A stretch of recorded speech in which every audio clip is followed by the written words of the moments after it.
Бул жылы Ош аэропортуна алып баруучу Ош көчөсү кеңейтилет. Эми кең трассаны куруу үчүн жол жээгинде жайгашкан бир катар турак жайлар жана коммерциялык объекттер алынат.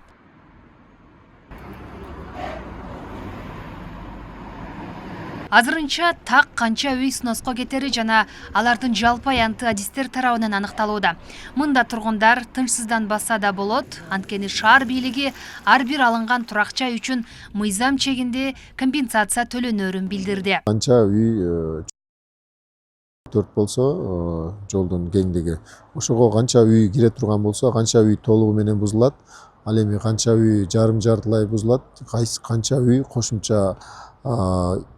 кошумча баягы заборлору, кошумча курулмалары кирет, ошолорду аныктоо иштери жүрүлүп атат. Учурда шаардын бир нече жеринде мыйзамсыз курулуштар булдырылып жатат. Алардын катарында Масалиев көчөсүнүн 17 дарегинде жайгашкан, көп жылдардан бери элге белгилүү болгон Альмансур жана Абу Бакир ашканалары бузулууда.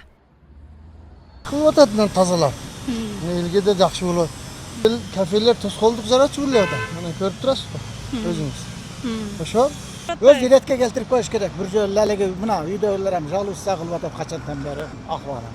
Жогоруда бузууга туш болгон турак үйлөр, коммерциялык объектилердин баары жолго тоскоолдук жараткан курулуштар. Анда Абдыкадыров көчөсүнөн Закиров көчөсүнө чейинки аралыктагы бөлүгү тазаланып, кызыл сызыкка чыккан турак жайлар бузулган. Ошондой эле пробивной Абдыкадыров былтыркы ачылып башталып калган көчөнү быйыл бүтүрөбүз.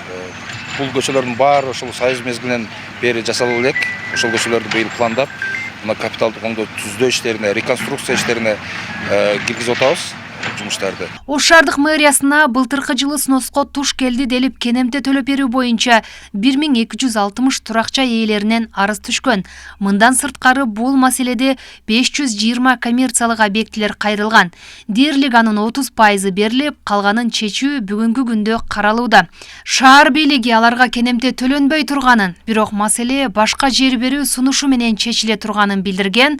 Учурда бул багытта өкмөткө сунуш жөнөтүлгөн.